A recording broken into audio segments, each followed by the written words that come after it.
राधा स्वामी जी, कभी कभी हमारा मन सोचता है कि हम यह काम कर लें, हमें कौन देख रहा है। जब हमारे पास कोई 10 साल का बच्चा या 8 साल की बच्ची खड़ी होती है तो हम वह काम नहीं करते, लेकिन हमेशा यह ख्याल भूल जाते हैं कि उस बच्चे का तो हमें डर है। लेकिन यह ध्यान भूल जाते हैं कि हमें तो हर टाइम, हर पल वह सतगुरु देख रहा है। हम अपने मन में क्या विचार कर रहे हैं, क्या सोच रहे हैं, क्या समझ रहे हैं, यह दूसरे इंसान को पता नहीं है, लेकिन उस सतगुरु को पल पल की, रग रग की खबर रहती है। आज की भी जो साखी है, यह भी हमें बहुत कुछ सिखाएगी। एक भाई था जिसे मालिक की दया से घर परिवार में सब कुछ था। बहुत खुशी से अपनी जिंदगी व्यतीत कर रहा था। मालिक का दिया हुआ बच्चे भी बहुत अच्छे थे, अच्छे अच्छे स्कूलों में पढ़ाई कर रहे थे, काम काज भी बहुत अच्छा था। लेकिन जो उस भाई के रिश्तेदार थे वह थोड़े मीडियम क्लास के थे, उनके पास इतना पैसा नहीं था।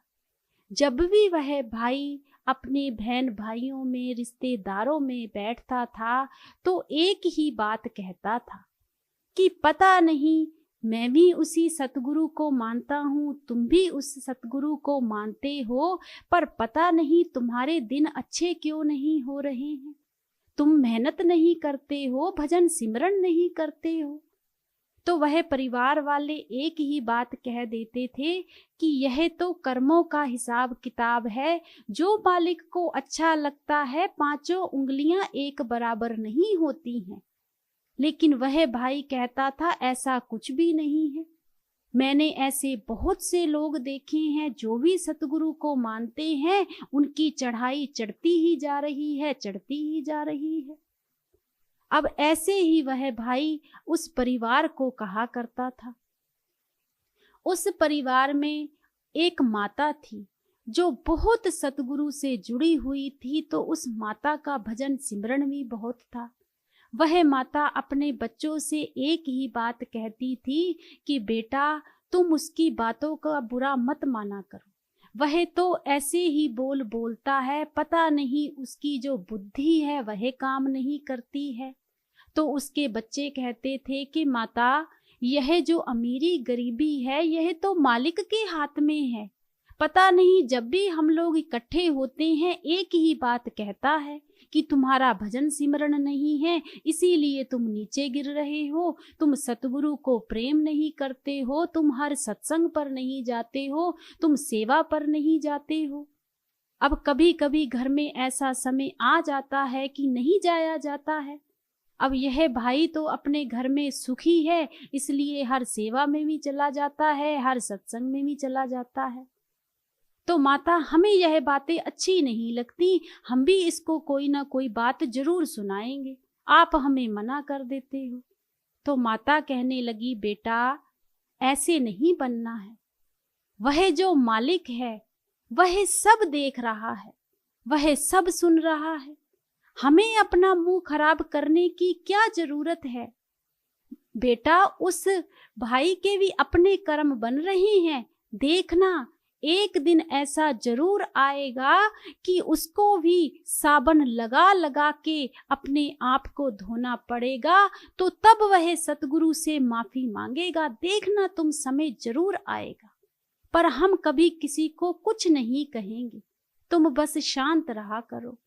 समय बीतता गया और वह भाई बस यही अहंकार में रहता था कि मेरा तो जो भजन सिमरन है, सेवा है, सत्संग है, उसी से ही मुझे सब कुछ मिल रहा है, यह सब कुछ नहीं करते हैं।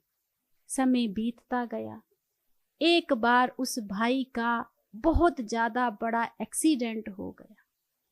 जब एक्सीडेंट हो गया तो डॉक्टरों ने एक ही बात कही कि इसकी हालत बहुत ज्यादा खराब है, यह ठीक तो हो जाएगा, लेकिन इसको अब मीट अंडे खाना बहुत जरूरी है। तभी इसकी हालत में सुधार आएगा, वरना इसकी ट्रीटमेंट चलता रहेगा। दवाइयों से तो बहुत लंबा समय लग जाएगा इसके ठीक होने में।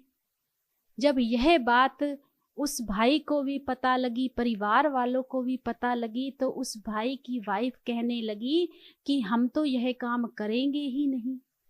अब वह भाई भी अपने रिश्तेदारों के सामने कहने लगा कि नहीं, मैं मीट क्यों खाऊंगा, मैं तो इतने बड़े सतगुरु को मानता हूँ, भजन सिमरन लिया हुआ है, मैं मीट कैसे खा सकता हूँ। ना मैं अंडे खाऊंगा, ना मैं मीट खाऊंगा, मैं कुछ भी नहीं खाऊंगा।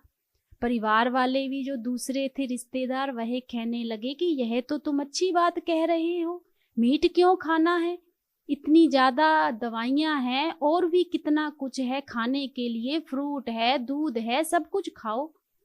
अब यह बात तो उस भाई ने सुन ली, लेकिन दोबारा से फिर से जब डॉक्टर के पास गए तो डॉक्टर ने फिर से एक ही बात कही कि देखो, काफी लंबा ट्रीटमेंट चलना है, लेकिन भाई तुम्हें मीट जरूर खाना पड़ेगा, तभी आराम आएगा। अब जब वह भाई अपने घर आया तो अपनी वाइफ से कहने लगा कि एक बात कहना चाहता हूँ मैं तुम्हें।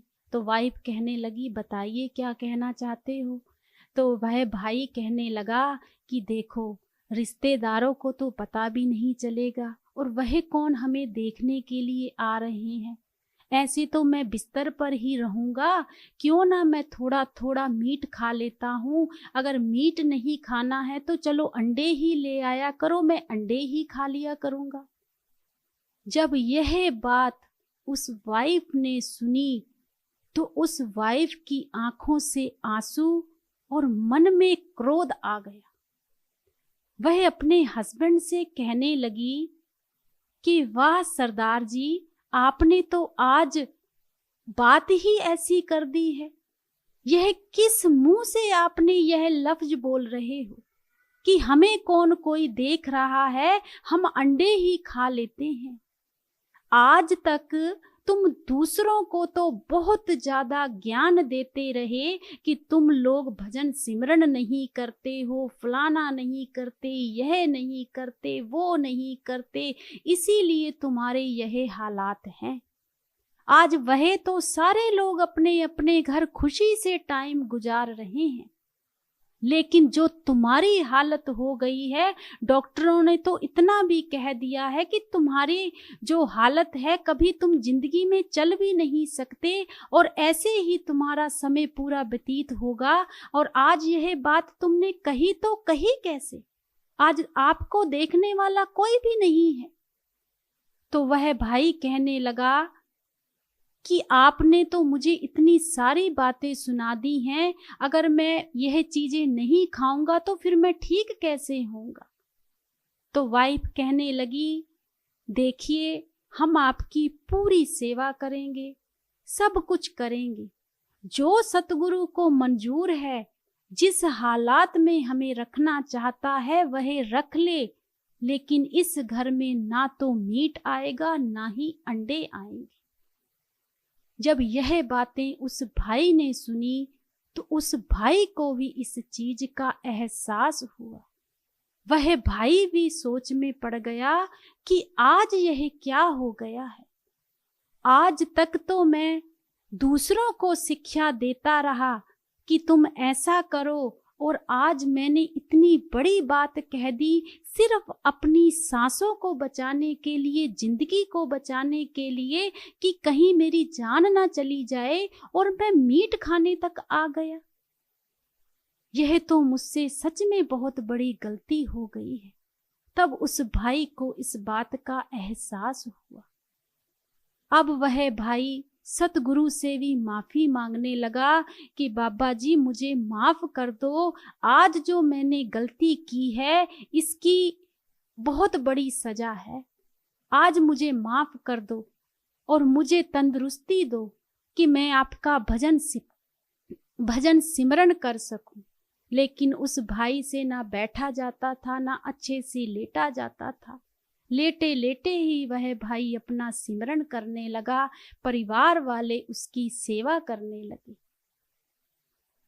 एक दिन क्या देखता है कि सतगुरु आए और सतगुरु उस भाई को क्या कह रहे हैं कि भाई, यह तो कर्मों का हिसाब किताब है, यह तो सबको ही भोगना पड़ता है।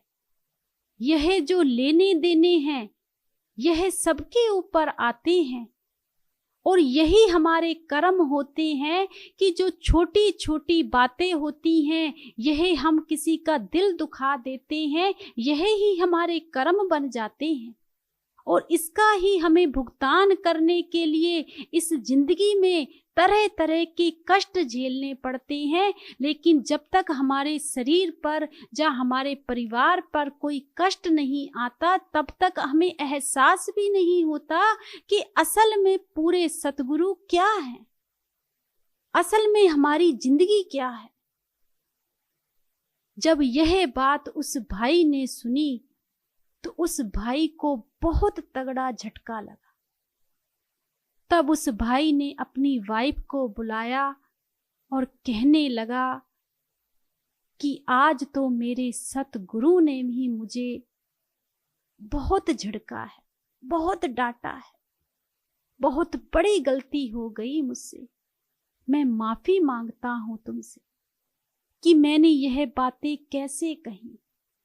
तो वाइफ कहने लगी कि माफी मुझसे मत मांगिए, माफी उन परिवारों से मांगिए जिनको आपने हमेशा ही नीचे दिखाने की कोशिश की, बुरा भला कहने की कोशिश की। तो तब वह भाई ने कहा, मेरे पूरे परिवार को, मेरे रिश्तेदारों को इकट्ठा करो। जब पूरे रिश्तेदार इकट्ठे हुए तो उस भाई की आंखें नम थी, आंखों में आंसू थे और वह भाई परिवार वालों से माफी मांगने लगा और कहने लगा कि मुझे इस चीज का एहसास हो गया है कि जो भी होता है वह हमारे कर्मों का हिसाब किताब होता है। मैं तो तुम्हें वैसे ही दोष देता था कि शायद तुम्हारा भजन सिमरन नहीं है, इसीलिए तुम्हारी हालत यह है। लेकिन आज एक बात मैं भी कहना चाहता हूं कि मैं तो मीट खाने तक भी पहुंच गया था। आज अगर मेरी वाइफ मेरे साथ नहीं होती, मेरे सतगुरु मेरे साथ नहीं होते, मुझे सतबुद्धि नहीं देते, तो शायद मैं भी गलत रास्ते पर चला जाता। तो परिवार वाले कहने लगे कि कोई बात नहीं, सब कुछ ठीक हो जाएगा, तुम अपने सतगुरु पर भरोसा रखो, हमें कभी तुमसे कोई शिकवा गिला नहीं था। उस भाई को एहसास हो गया। तो कहने का मतलब सिर्फ इतना है कि जब तक हम सतगुरु पर पूरा भरोसा नहीं करते, हम किसी को यह बात नहीं कहने का हक कि तुम्हारा भजन सिमरन नहीं है, शायद इसीलिए तुम्हारे यह हालात हैं। यह तो उनके कर्मों का हिसाब किताब होता है, तभी इस दुनिया में यह चक्रव्यूह चल रहा है। जो भी करना है उस मालिक के हाथ में है और उस मालिक ने ही करना है। हम कौन होते हैं किसी के कर्मों को बताने वाले? तो हमें अपने सतगुरु के ही राह पर चलना चाहिए, सतगुरु के आगे ही अरदास करनी चाहिए। हम कोई नहीं होते किसी को अच्छा कहने वाले, किसी को बुरा कहने वाले, किसी को नीचा दिखाने वाले। यह इजाजत हमारे सतगुरु ने हमें नहीं दी है। हमें अपने सतगुरु के ही हुक्म में रहना है। हर टाइम हमें यह बात सोचनी चाहिए कि हर पल वह सतगुरु हमारे साथ खड़ा है। जैसे हमें एक 5 साल के बच्चे का डर होता है ना, वैसे उस सतगुरु का हमेशा डर रहना चाहिए। राधा स्वामी।